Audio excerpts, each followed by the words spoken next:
Good morning, good morning. It's a beautiful morning, Monday morning, and it's the Bumper Breakfast. I welcome you, everyone who's joining us this morning on the Bumper Breakfast. I am Kemi Omoshebi Awodeng. And as you know, on the Bumper Breakfast on Monday morning, we used to have a wonderful Yinka Kenny. Good morning, Yinka. Yeah, good morning. Good to be here. Yeah, how was your weekend? Good. I love the blink, blink, blink, blink on your eye. Thank you. It's Monday. I just decided to spice up my face a little bit. Kemi, you know, I look forward to the day I'll do my makeup like you. Don't worry, it's not a problem. You learn. Good to be here once again this morning on a beautiful Monday morning. I'm Yinka Kenny.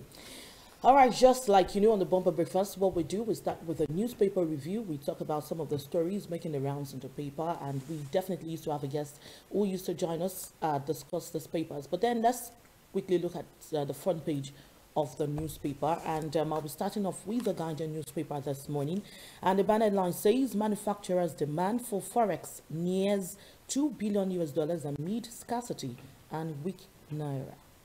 Middle-class Nigerians shop for stable dollar as forex crisis continues. Naira in moment of decision trades at 570 naira per dollar. We have 11 bandits killed, 3 victims rescued in Kogi State. Resident doctors continue strike appeal against court ruling. And don't rubbish yourself in 2023, PGF DG advises Jonathan. 2023, Tinubu is our southern happen in APC, says Akeredolu.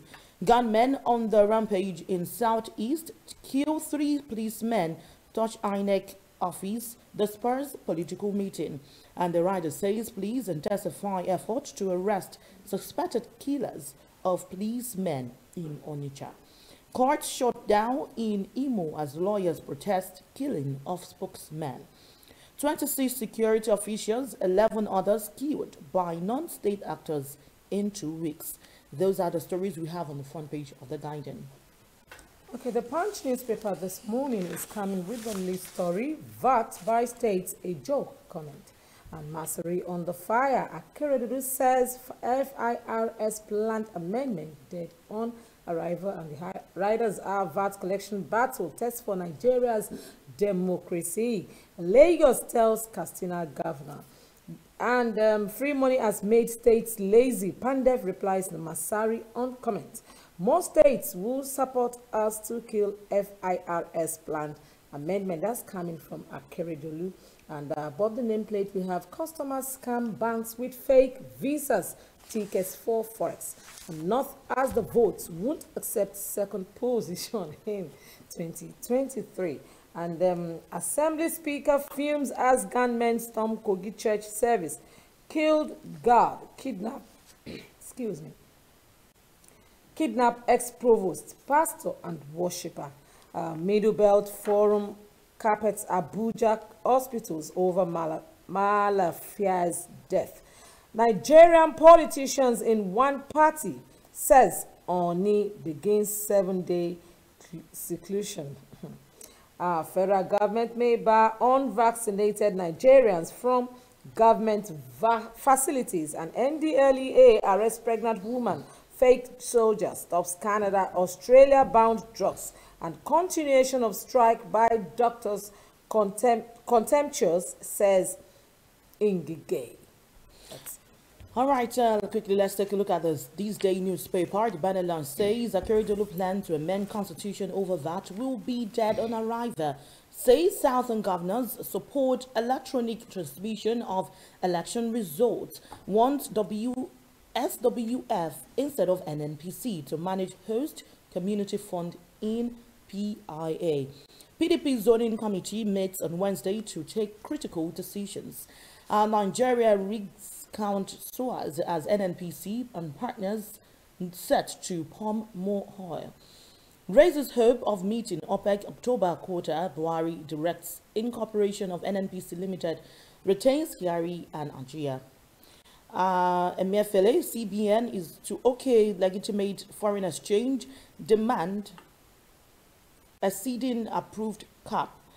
The Monday interview, so my re-election decision in the hands of Lagosians. That's what we have on the front page of these days. We also have 27 bandits killed, others arrested in Kogi and Sokoto State. All right, the Nation this morning is coming with the lead story, private business groups on VAT status. We are confused. State laws, court rulings create problems of how and where to pay. States will reject FIRS bid to alter exclusive list. Mbam seeks political solution. Also, we have population census likely next year. Presidential proclamation expected soon. And above the nameplate, we have vaccination by public servants now mandatory in Osun State. That's coming from the governor.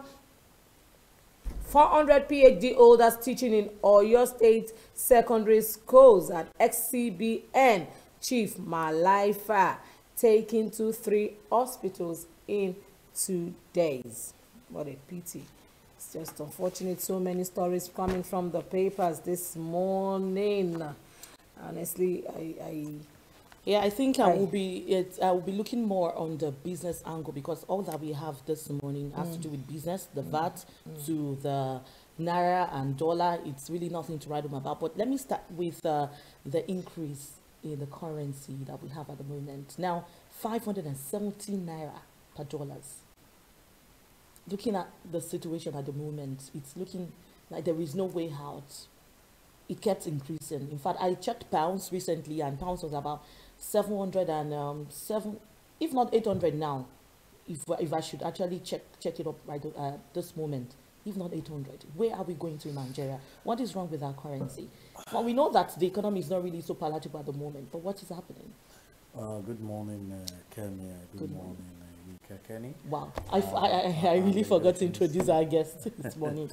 Yes, our guest this morning is Sheso Kwadi. I'm so sorry. And he is an accountant. Yes, a chartered accountant. Good morning. Morning. Many thanks for joining us this morning. Thank you very much. Yeah. Well, going by the question, I don't think it's really surprising to some of us. I remembered in some fora who have been called a prophet of doom, who doesn't have the interest of the nation at hand. Some said we sounded unpatriotic, and we took those things to bear. But we sat down, we looked at the basic things that entails in business, demand and supply. The number one thing we consider is at a time Nigeria moved completely to an import-based economy. Everything you need to talk about in this country, none is produced. In Nigeria. None. When I mean none, talked about your matches, your toothpick, you know, whether they stick one, everything, the maize, stated.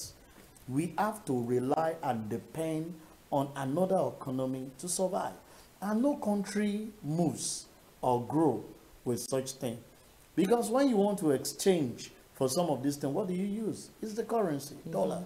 So everybody needs to move straight to the dollar base to request for things. The hair you put on, even your makeup, everything, the clothes we wear, none is being produced. And that was the first challenge we gave to this government, that part of the things one needs to do is to make the environment, you know, business attractive. You know, you can invest, you can get more of foreign direct investment into an economy that is peaceful, into an economy where security is guaranteed, into an economy where the leaders does not have policies somersaulting. You know, that is where business succeeds. That's where business grows. But what have we seen?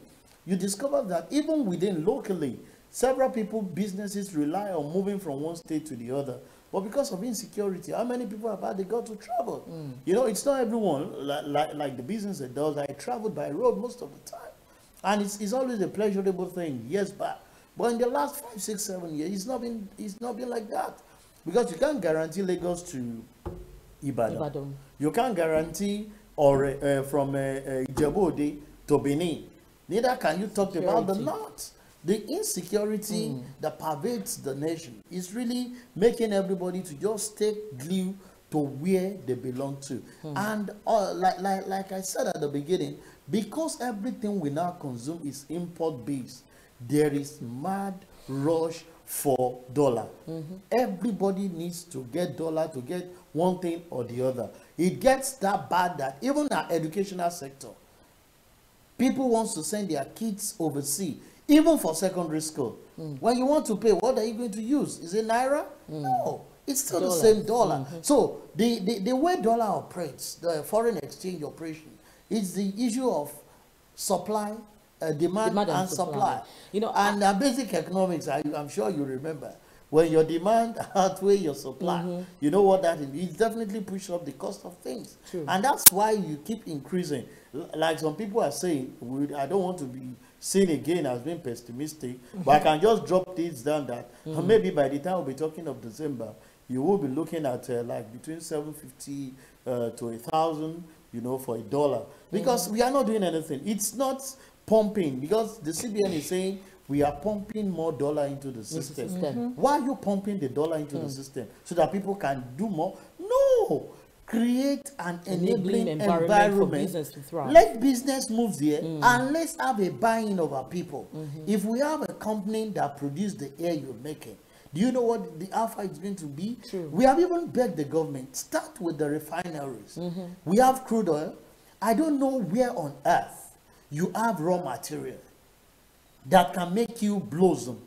And the only thing you do is to put it on the door of another country to process for you, considering the byproduct that you get from some of this thing. Let government even start from that. Imagine if we domesticate, you know, the processing of our crude oil, the employment gain that we're going to get from that, the byproduct we get from the crude oil, like the jelly, like the bitumen, how we're going to integrate this into repairing our roads. Let's start from there. Create some of this enabling environment for business to move. Once that is done, you discover that every money that you and I need to go to Forex to buy, we will domesticate it. That is how successful some of these Asia countries have done. Everything they do is they first start with self-sufficiency before they now consider pushing things. You know, I was having... I wanted to take him away from the dollar issue. I wanted to go straight to the VAT. Okay, sorry, please, Yinka. I wanted to ask a question, really, because I was having a conversation with someone as regards this currency, foreign exchange. So the person actually said, okay, instead of Nigeria trading with the US, I think the China currency should do, why not we trade with China? Why not we have this connection with China instead of that? Seems the yuan is quite okay for us for now. Do you think that would actually work? Dollar was okay for us years back. Why? But the fundamental is what we should address. Why do you want... your trading pattern is what? You see, when we're growing up, remember your economics those days. There's what we call trade by barter. Yes. And that's what makes things work. You give me this, I give you this. Then we have our trade balance, which will tilt more, you know, little balances on the part. I may not have the capability or the capacity of China, but if China is giving me 1, 2, 3, I should be able to give 1, 2, and the difference will be minimal. That makes my currency to be stronger. But situation, if you move from dollar to euro to yen to everything, if the fundamental is not addressed, when you get to China, in fact, it will worse off. I would want to go that way because you see, the way China's economy is, everything goes. You will discover that even your house made in the house, if care is not taken, China will provide you with house help. And what will happen? You have to pay in their currency to sustain such. So the most important thing is a no-go area. Go back it's not a go. It's not. Let's address the fundamental. Make businesses grow. Where we are very creative. Who make things happen there? Yes, it's an average Nigerian. True. But when they make it happen, what makes it happen there? You know, if you say who makes it happen, average Nigerian. What makes it happen? There is a system. That works. True. So somebody can wake up. Where on earth will you be hearing this issue that Yinka wants to bring me into the of government again on VAT? Yes, and that takes us there. You know, we have had over the weekend, we had analyses of the Lagos rivers Oyo recording the highest in generation, followed by, you know, Kano displacing rivers Oyo in collections. And we also heard that Zamfara also specifically generates 75 million and they get 4.5 billion. And we were also told that all that is generated nationwide is being consumed in 8 months. And that's the argument, you know, of the government, of the federal government, to the back and forth that has been, you know, taking place all over. Now, they say when two elephants are quarreling, it is the grass that suffers. Now, the companies, the business people around are complaining. Where do we go from here?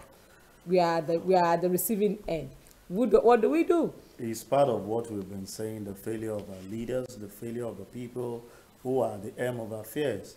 You know, in tax practice, the VAT, ordinarily you're supposed to make return of your last month earnings, latest 21 days into the new month. Yeah. And if, by your calculation, I'm sure today is 20th.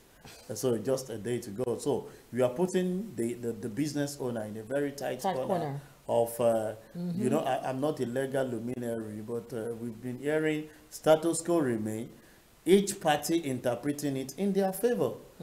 You know, I spoke with a legal person. He said, well, the status quo that we had before the declaration of the appellate court was of the judgment of River State, of state collecting that stuff. But the FRC has come and said, no, what that implies is that you should go back to the beginning. So the business guys, like Inka said, the business guys who are like the grasses here with the fight between the federal and the state government are confused. And like we have said in some places, to say that the level at which the federal government or the state government are going to lose revenue in this month of September and October, if accelerated hearing is not given to this confusion that we found ourselves, is quite enormous. Because as we speak, as a business person, I don't think I want to pay to a state, neither will I want to pay to the federal government. Situation, you see, there is one thing here, there is no link between the two level of government, the federal and the state. So if you choose to, if you pay to state by tomorrow, based on the judgment and the laws that they've given, and next week, FIRS, you know, take the lead from the Supreme Court, how do you get your refund? Trust me, we've said it. If this linger for months and indecision is there, if state take over tomorrow, they will tell you that we have actually put this law. Remember, the House of Assembly for Lagos State and Rivers put their own law to use from this month. So if in the next 6 months, a decision is not taken, that means if you are paid to FIRS, the state has the power to go back and say, well, now that the judgment is coming, it's not that the law is just coming. The law has been in place since, and you'll see some people that, you know, playing the gamble, we'll pay to the state. So what we are saying in totality, government should be considerable to the business owner. That is why we are not growing. Now, let me try play the devil's advocate here. Okay. Do you not think that Pandef could be right by saying that states are lazy? Because other than Lagos State and one or two of the southwestern states in the country, you realize that a whole lot of states in Nigeria are not even looking internally. They are not generating, they are not even thinking about what they can do for themselves. You know, they are not, they can't sustain themselves on their own. Do you not think that it is high time that every one of us begin to look inside and begin to see how we can stand, even whether the federal government allocation comes or it doesn't? Like when we started democracy, when first ex-governor Tinubu, you know, had issues with the federal government, you know, we saw what happened, that for several months, you know, over a period of time, Lagos did not have allocation and Lagos did not stop working. So Can we not begin to, people say, yes, Lagos is the epitome of everything and all, but we also have a crowd that other states do not have to manage. That is one thing I tell people when they say, you can't compare Lagos. You know, you cannot also compare the crowd you have in Lagos, and everything that Lagos has got to manage with other states. So why do you not think that it is high time individual states begin to look inward and see what they can do and sustain their states without the federal government? I'm not saying that the federal government shouldn't, of course the father should help the child. But at a point in time, when the child grows old enough, the child stands on his own. I appreciate that response. Pandev is right. We've said it in the different fora. But I want to look at it objectively, and the fact that we are all, the current situation has actually put everybody on toes to say, let everybody go back to their region and see how we develop it. But there are certain things I used to say that, for me, we need one another. Yes. In all fairness, this issue of secession and this, I don't think it's a divine plan for us, even though our leaders are not aligned the workability of the divine arrangement and the divine plan of God. And that's why every region wants to say, go back to your region, whatever you're able to generate there, let's do it. But I want to say this, that even on the VAT, there are certain exceptions that the federal government has given. And if those exceptions are, revert back, and we have to go on status quo, I think every region would definitely benefit from this. Why do I say that? The issue of food, the issue of agro, that some certain regions are known to be specialized in, are exempted from that. The issue of pharmaceuticals, and certain things goes into the production of those pharmaceuticals too. Some areas too, some regions are known to have major input into this. The long and short of those things, why some of us, as we speak, still advocate that, fine, let each state get what they contribute, but to the administration of it should still be done centrally, considering the fact that we've seen other climates like India and some nations go through this route that we are following. And don't let's forget that what brought this in 1993 was the failure of the state tax, because it's still going to impede the business development.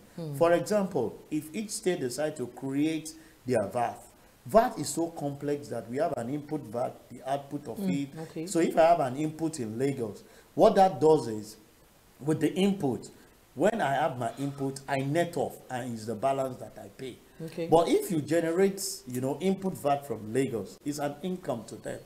If I go to Oyo to transact business, and it's majorly an output VAT, which is expected that people pay to you to net off, to pay the remaining to the government coffers. That means Lagos will tell you, no, I've earned my own. It's pretty difficult for me to let go. That's my money. Chase your. So you discover that will impact on the cost of things again. So you start 7% here, you get to another state, like Lagos State is considering 6%, because they know they have a very wide coverage. Yeah, you go to, then when you come to my state, I love my state very well, I'm sure we cannot do less than 10%. If we will not be advocating for 15% for you to come to that place, because how many of these businesses do we have in our states? We are more civil servants, and so any little one we have, we want to grab it. So you discover that each state would not have a central way of collection. Okay. And it will impact on the business. Okay. That is my argument. Because we have to let definitely. Go. I really want. But I want us to, go on to something else other than something that's really been, an issue for some time. It started with Edo State, and now federal government is taking it upon themselves. I know that a whole lot of states, a whole lot of people came up on Obaseki when he gave the no vaccination, no entry, and all that. But now federal government is also saying that unvaccinated Nigerians will not, enter government facilities. Is it not an infringement? People say it's an infringement on the human rights. What do you think about this? Yeah, well, if you go by our constitution, it's an infringement on their right, because each individual is expected to take decision of what it is. But the federal government... give it or leave it. We're talking of you affecting other people. Yeah. This is not what the federal government actually envisaged last 2 years. And we all actually know what the problem has been, what we are faced with. And now we are given the rule. It's a law. And like I always say, if the government puts some things in place and you are not comfortable with it, the highest to do is to possibly check out of that country and look for another place to stay. If the government is saying vaccination is what we need, as we speak, some are, you know, the way we Africans in developed world, I don't think it's something they force people to do. It's what they want to take. The vaccination. Yes. Go to US. It's just there. It's what they need to do. You feel that my life is at risk if I don't take this, and it's because of our belief. The religious people too have sent, you know, put sentiment in some foreign countries also, there are some form of enforcement also. Yeah, but not as much. Like you know, there was this voluntary yielding to do those things are there on their part, considering you see everything that happens. I remembered when 5G, where individuals are already developing 6G. We are just signing 5G to come in place. They said that's what is going to end the world. And I went to go and read. I researched into 1, 2, 3, you know, when this G started coming up. And these are bottlenecks we face. And I'll ask myself, people that put sentiment to it, are they not using the same thing? Check out their phone. Even when COVID-19 was also connected to 5G and all of that. You know, all those things. But now, 5G is the intakes. You know, the federal government have actually signed it. So I think it's that's what will take me to National Orientation Agency. What do you fill your people with? If you are making sure that the information in circulation is overwhelming, that individual, you see, more people believe that taking this vaccination, if you put bulb here, it will light it up. I've asked several people, come on, I've taken the 2 jabs because, you know, I move here and there. I'm always within the public space. I travel. So it's compulsory for me to take if I must move on. And I've asked them, go and bring your bulb, bring your tester, and come and test some of those things. I've not seen it. They say put magnet, put phone. I don't know. And one basic thing we should understand is that our body system differs. Differs, yes. I remember when I took the first jab, immediately I traveled. And some people too could not manage it. Some took second, it knocked them off. It's just like those days when we're taking polio, yellow fever vaccine, your body is bound to it because a strange thing is coming into the system. So we need the National Orientation Agency to make sure that we eat. You see, before you go the route of enforcement, let there be more awareness.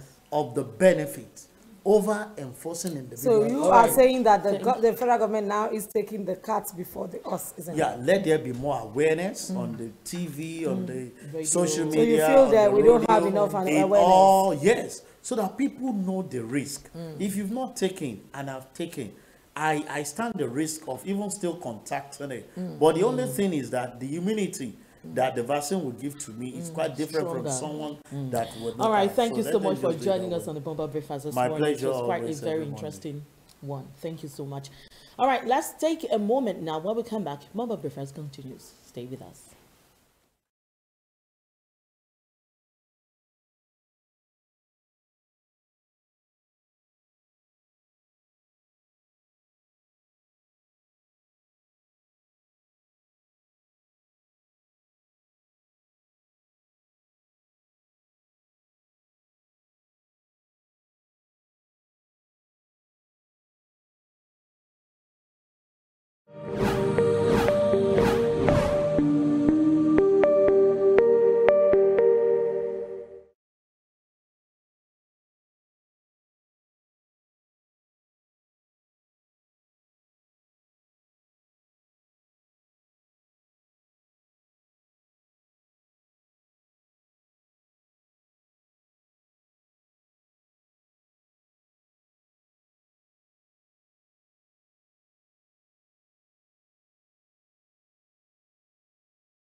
Family is one of the most important, if not the most important thing in our life.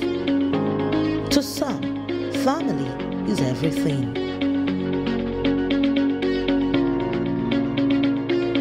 To another, family is one of nature's masterpieces. And take what is in the mind of individual and what an individual has in his. Hello, welcome to Family Line. This is a family program where we talk about topical issues that have to do with the family. This is Family Line, where we talk about issues that concerns the family. Join us on Family Line on MITV every Saturday, 7:30 p.m. to 8 p.m. For sponsorship and advertisement, please call the numbers shown on the screen.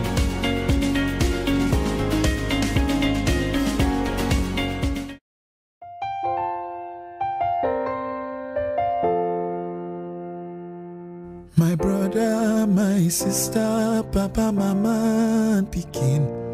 Corona, no big pass us. We go fight time, we go win.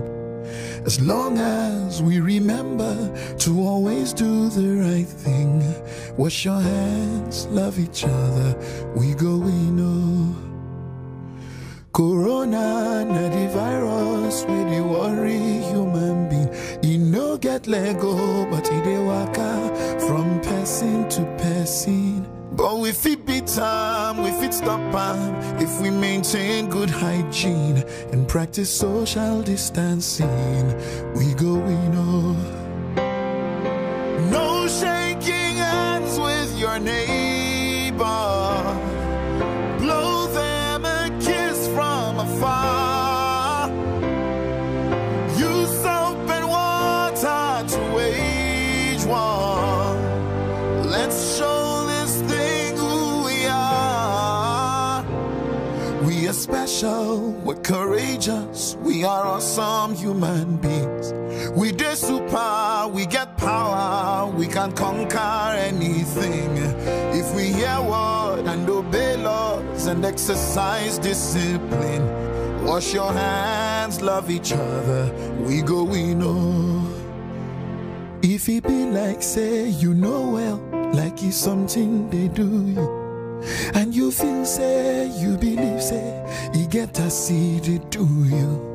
And your body no grisogy, like it's something they do you. No let panic finish you, you go we know. Self-isolate for the sake of all the people that you love. Don't go spreading rumors, 'cause fake news won't help anyone. You are special, you're courageous, you're a caged human being. You too much, oh, you get power, you can conquer anything. Only if you hear word and obey laws and exercise discipline. Wash your hands, love one another, we go, we know.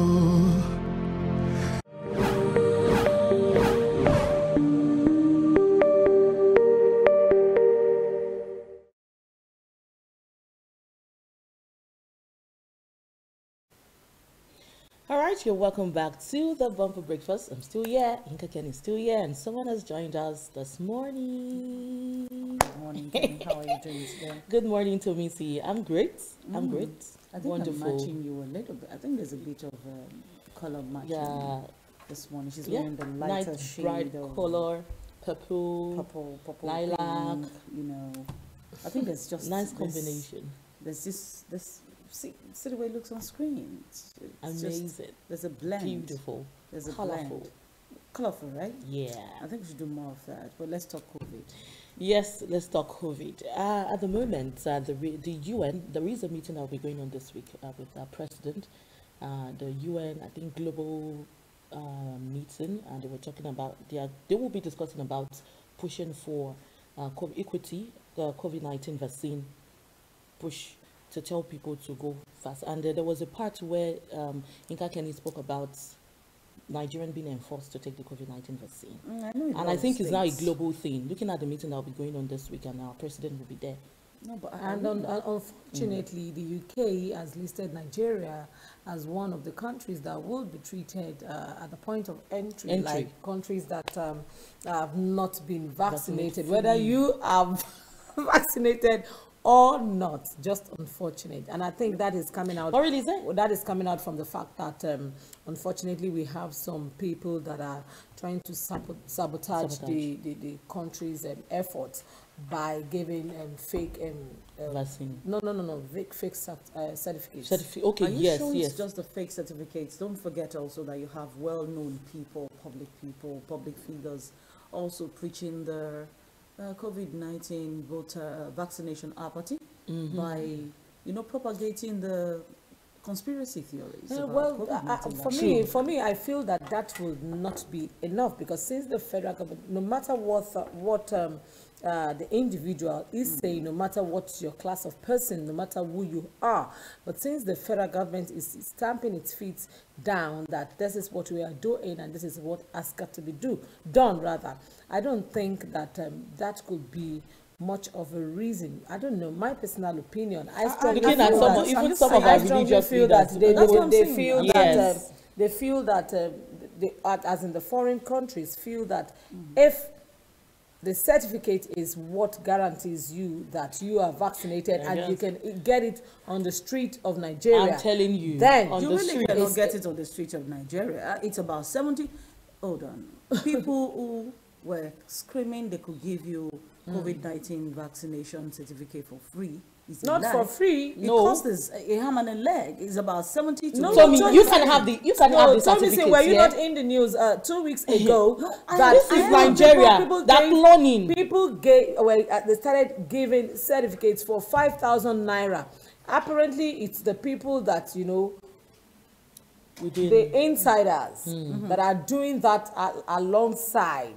So you just walk in without being vaccinated. You just get the card for 5,000 naira. That was 2 weeks ago. And you know what I'm saying sad. What I'm saying is, when you give something that's supposed to go through a process for just 5,000 is even good. But when you go to selling hospitals, I've had a couple of friends call me and say, these things, people are willing to give it to you. Even the COVID-19 test.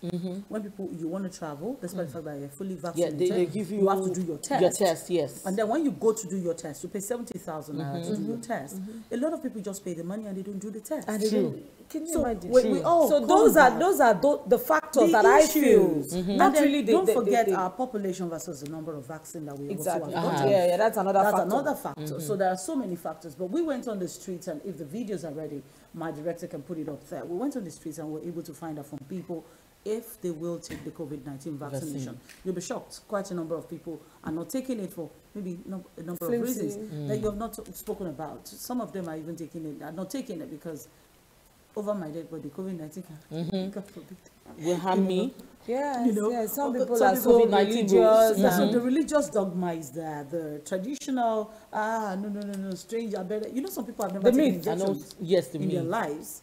And so the myth of the injection touching you, that's why some people were not vaccinated as babies for polio, for cholera, for measles, just because of the myth. So yes, a lot of people still have the myth as well as one of the issues. Nigerians definitely would so have. if the videos are ready, I think our director will put it up. But I'm sure it's not yet ready. I'm sure.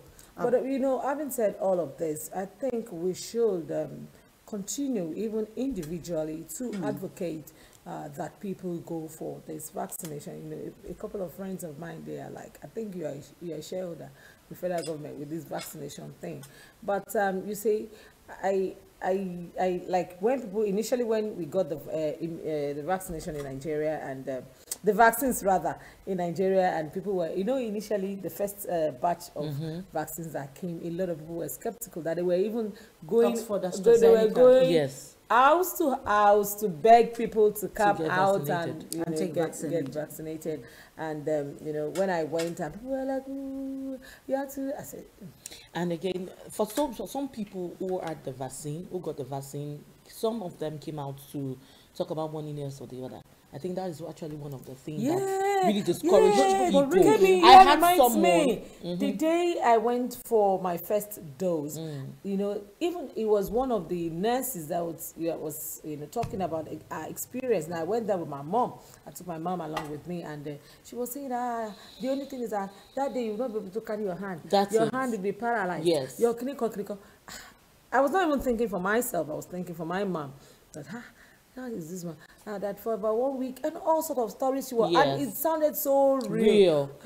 So what do you expect when this is coming from a nurse? I took this. And you lift your arm, right? Even my mom that had a little pain, you know, it was nothing compared to that thing I had heard. No, but the Oxford AstraZeneca, I think, is a bit less painful. The Moderna is a bit more painful, actually.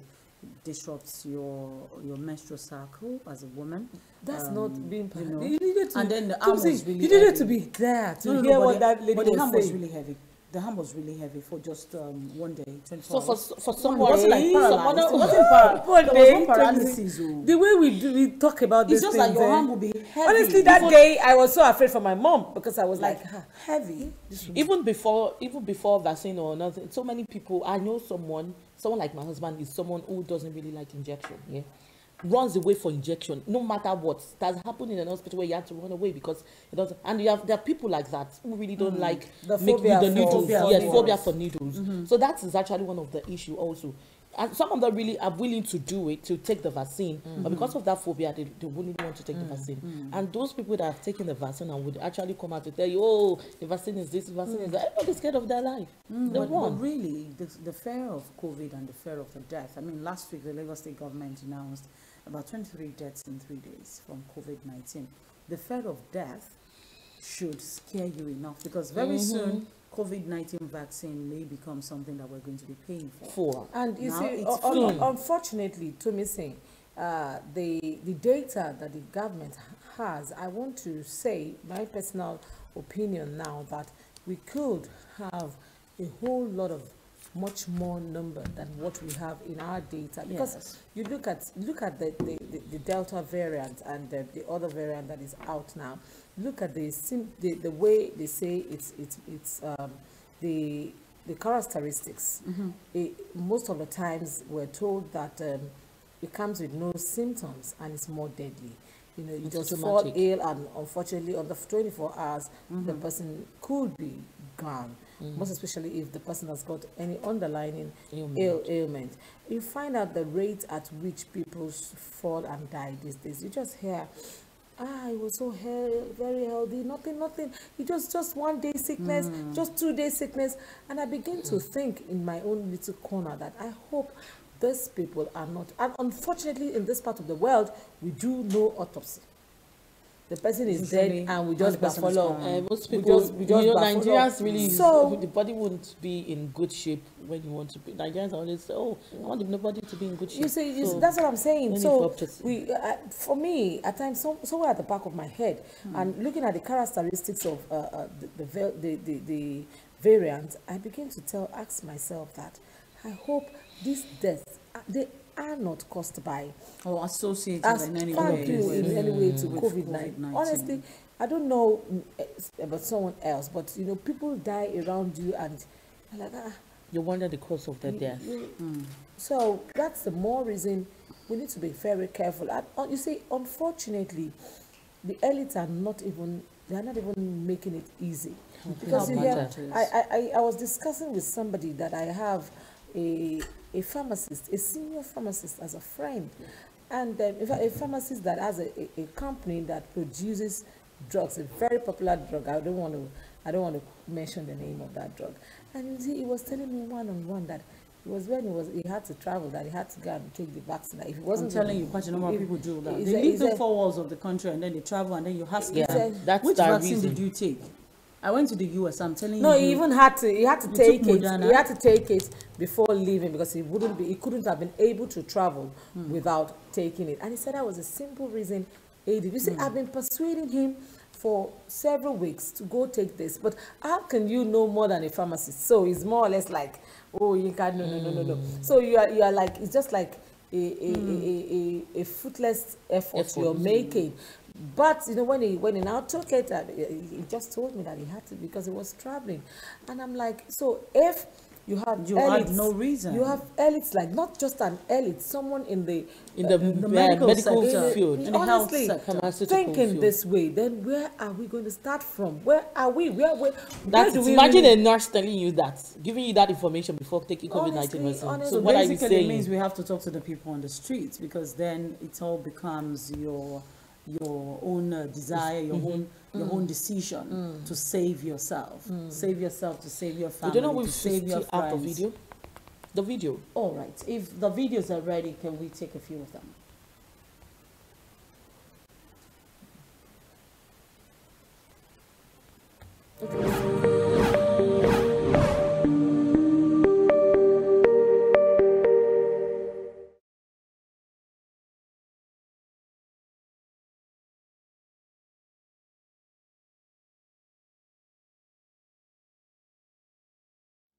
Family is one of the most important, if not the most important thing in our life.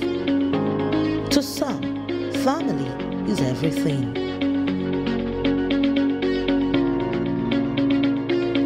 To another, family is one of nature's masterpieces. And think what is in the mind of the individual and what that individual has in his. Hello and welcome to Family Line. This is a family program where we talk about topical issues that have to do with the family. This is Family Line, where we talk about issues that concerns the family. Join us on Family Line on MITV every Saturday, 7:30 p.m. to 8 p.m. For sponsorship and advertisement, please call the numbers shown on the screen.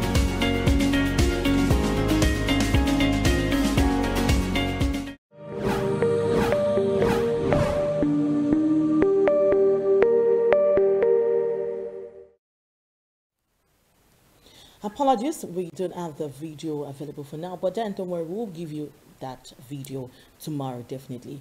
All right, I think we're rounding off the bumper breakfast now, but please try to get your vaccination. It's very, very important. Let us try to help ourselves and help everybody around us. Tomisi, how do you close? Right.